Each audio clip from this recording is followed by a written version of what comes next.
Hello everyone, this is Richa. आज हम start करने वाले हैं इंग्लिश की एक poem named the road not taken, which is written by Robert Frost, जो कि एक फेमस अमेरिकन पोइट हैं। इनकी राइटिंग्स बहुत इंसाइटफुल होती है, मीन्स गहरी सोच में ले जाने वाली होती है। इस पोम के थ्रू पोइट जो मैसेज कन्वे करना चाहते हैं वो ये है कि हमारी लाइफ में हम जो भी प्रेजेंट में चूज करते हैं या जो भी डिसीजन हम लेते हैं उसका इम्पैक्ट हमारे फ्यूचर पर बहुत ज़्यादा होता है एंड वही सारा डिफरेंस बनाता है। मीन्स उसी पर सब कुछ डिपेंड करता है। तो ये चॉइसेस हम कैसे लें ये सिर्फ और सिर्फ हम पर ही डिपेंड करता है। तो चलिए देखते हैं पहले पूरी पोम की समरी, फिर ये पोम हमें क्या मैसेज दे रही है। After that I will explain line by line, right. So in this poem there is a man, एक आदमी है जो एक ऐसी जगह पर खड़ा है जहां उसके सामने दो अलग अलग रास्ते हैं। लाइक जब आप ट्रैवल करते हैं और आपको अपनी मंजिल तक पहुंचने का रास्ता नहीं पता होता, और सबसे ज़्यादा मुश्किल तब आती है जब उस रास्ते पर सामने टी पॉइंट आ जाता है, तो आप कंफ्यूज हो जाते हो कि राइट टर्न लें या लेफ्ट टर्न लें। सेम वही सिचुएशन इस आदमी के साथ भी अभी हो रही है, वो भी बहुत कंफ्यूज है। बेसिकली हेयर कंफ्यूजन जो इस पूरी पोम में बताना चाह रहे हैं, इम्पॉर्टेंट इधर ये है कि जो वो रोड्स हैं बेसिकली वो हमारी लाइफ की चॉइसेस हैं जो हम खुद चुनते हैं, right, which is very difficult choose to choose. So basically वो मैन सोचता है कि राइट टर्न वाली रोड चूज करूं या लेफ्ट टर्न वाली रोड चूज करूं। राइट टर्न वाली चूज करूंगा तो क्या होगा और लेफ्ट टर्न वाली चूज करूंगा तो क्या होगा। देन फाइनली वो एक डिसीजन ले लेता है और उस रोड पर जाने की सोचता है। The road which is not taken और लेस टेकन, मीन्स वो उस रोड पर जाना चाहता है जिस रोड पर कम लोगों ने ट्रैवल किया है। यहाँ इन लाइन से मतलब है कि जब हमारे पास दो ऑप्शन होते हैं तो मोस्टली बच्चों हम क्या करते हैं, हम उस ऑप्शन को चुनते हैं जो सबसे ज्यादा लोगों ने चूज किया होता है या फिर वही भेड़ चाल को फॉलो करते हैं। जैसे कि अभी आप सब बच्चों के साथ भी 11th क्लास में होने वाला है, जब आपको स्ट्रीम चूज करनी होगी कि साइंस लें, कॉमर्स लें या ह्यूमैनिटीज लें। आप बस ये सोच लो कि मेरे फ्रेंड ने साइंस लिया है तो मैं भी साइंस लूंगा, या इतने सारे बच्चे कॉमर्स ले रहे हैं तो मुझे भी लगता है कि कॉमर्स एक बेटर ऑप्शन है तो मैं भी वही ले लेता हूँ। ये सब भेड़ चाल है। ये सब डिसीजन जो होता है आप ऐसे नहीं ले सकते। जो सब कर रहे हैं ये सब कुछ भेड़ चाल की तरीके से हमें नहीं करना चाहिए। But here the poet is quite adventurous, वो बहुत एडवेंचरस हैं। He wants to do that thing which people never do, और या जो लोगों ने बहुत कम किया होता है। ये सब उसकी इमेजिनेशन है।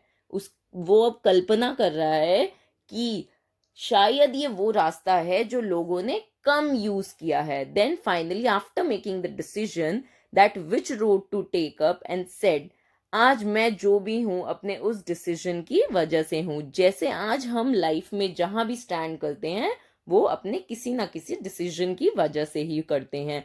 अब चाहे वो डिसीजन सैड हो या हैप्पी हो, बट सब कुछ जो हम डिसीजन पास्ट में ले चुके हैं उसी पे ही डिपेंड करता है, right. So this is the summary and आपको पोम में क्या क्या पढ़ने को मिलेगा। So let's begin the pome with line by line explanation.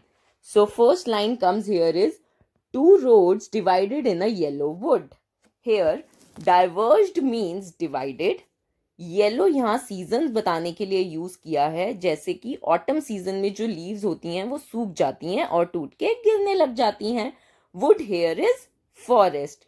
सो यहाँ पोएट बोल रहे हैं कि ऑटम सीजन के टाइम वो जंगल में ऐसे पॉइंट पर आकर खड़े हैं जहां उनके सामने दो रास्ते हैं। डाइवर्ज्ड इज दो रास्ते हैं। Next is and sorry I could not travel both, and he is saying कि अब मैं दोनों रास्तों पर तो नहीं जा सकता, मुझे कोई एक रास्ता चूज करना है। तो यहाँ जो ये सब बातें हैं वो बेसिकली एक टाइप का इल्यूजन है, एक कल्पना है कि वो रोड्स कौन सी करें ट्रैवल। वो एक्चुअली बात करना चाहते हैं कि जब लाइफ में दो डिफरेंट चॉइसेस होती हैं हमारे पास और हमें कोई एक चॉइस को सिलेक्ट करना होता है तो हम कौन सी चॉइस सिलेक्ट करते हैं. Now comes to next line. And he, be one traveler, long I stood. Long I stood here means standing there for a long time. और मैं एक ऐसा ट्रैवलर की तरह ट्रैवल कर रहा हूँ जहाँ रोड्स आगे दो पार्ट्स में डिवाइड हो रही हैं और सोचने में बहुत देर लग रही है कि मैं अब कौन सी रोड पर जाऊं.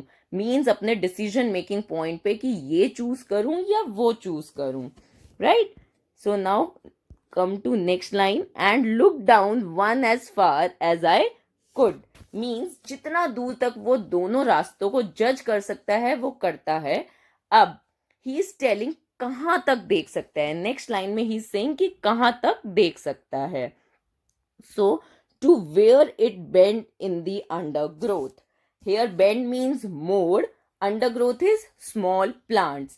अब इमेजिन कीजिए आप जब कभी कोई रास्ता देख रहे होते हो और आगे कोई टर्न दिखे तो आप उस टर्न से पहले का ही रास्ता देख सकते हैं और जहां वो रास्ता मुड़े उसके आगे तक आप नहीं देख पाएंगे. कुछ जो स्मॉल प्लांट्स थे उससे भी उनको आगे तक का रास्ता देखने में प्रॉब्लम हो रही थी. Right. So next line here is then took the other just as fair. So now here he made a decision that which road or which choice to take. Right. उनको अब ये डिसीजन लेना था कि अब मुझे कौन सा रास्ता चूज करना है. उन्होंने वो डिसीजन ले लिया. Right. So next here is and having perhaps the better claim. Better claim here means more appealing. Means दोनों choices में से जो सबसे बेस्ट चॉइस उन्हें लगती है वो वही सिलेक्ट करते हैं. आगे उन्होंने इसी बात का रीजन दिया है. नेक्स्ट लाइन में he is giving the reason for this thing only because it was grassy and wanted wear. Wanted wear here means less travelled. वो ऐसा रास्ता चूज करते हैं जो सबसे कम लोगों ने ट्रेवल किया होता है. अब वो कंपेयर ऐसे करते हैं कि ये ग्रासी है दैट मीन्स इस पर कम लोग आए होंगे नहीं तो ग्रास पैर के नीचे आकर दब जाती. Here we can judge that the poet is quite insightful and adventurous too. क्योंकि लाइफ में मोस्टली लोग भेड़ चाल प्रेफर करते हैं बट यहाँ पोएट सब ऐसा करना चाहता है जो किसी भी इंसान ने ना किया हो. Right. So next comes the दो as for that the passing there. In lines में फिर पोएट उसी बात के बारे में बोल रहे हैं जो उन्होंने चूज किया है. The passing there. वहां से जो भी गुजरा होगा. Right. Now next come is had worn them really about the same. So he is really doubting कि शायद ऐसा हो कि दोनों रास्तों को ही सेम नंबर ऑफ पीपल ने ट्रैवल किया हो और ये सिर्फ उनका एक इल्यूजन है वहम है कि इस रास्ते से कम लोग गए हों. So here again he is doubtful. Right. Again he is very much doubtful. Next is and both that morning equally lay.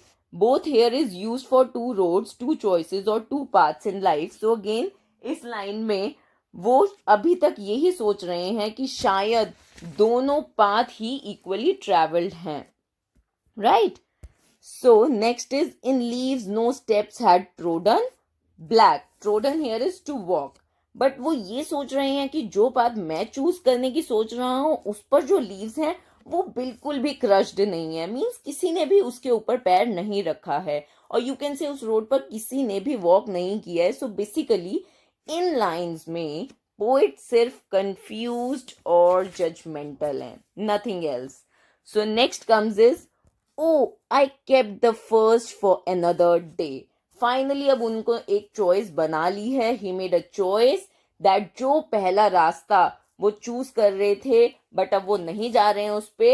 He will try to travel that way some day else. Means जो पहला वाला रास्ता था which was travelled by many people उसको उन्होंने किसी और दिन के लिए रख दिया. मैं उसको किसी और दिन ट्रेवल करूंगा. Right. Next comes is yet knowing how way leads on to way. So he said मुझे ये पता है कि एक रास्ता दूसरे रास्ते पर ही लेकर जाता है. I doubted if I should ever come back.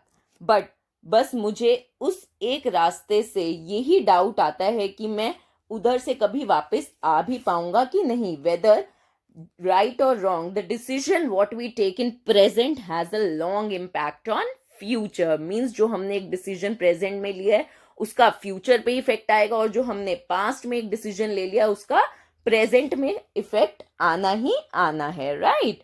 So next comes is I shall be telling this with a sigh. Sigh here means taking a deep breath. ये ही saying ये जो भी इंसिडेंस है इसका जो भी रिजल्ट होगा, वेदर इट इज सैड और गुड और बैड बेस्ट, वो सब एक डीप ब्रेथ लेकर मैं बताऊंगा. वो उनके साथ एक्चुअली में अच्छा हुआ या नहीं हुआ, कैसा हुआ, this is actually not mentioned in the poem. Right? So next comes is somewhere ages and ages hence. Hence here is here means long after. मैंने जो चॉइस आज की है उसका रिजल्ट अब मुझे मिलेगा बहुत टाइम के बाद, तब जाकर मुझे पता चलेगा कि उसका रिजल्ट क्या हुआ. राइट?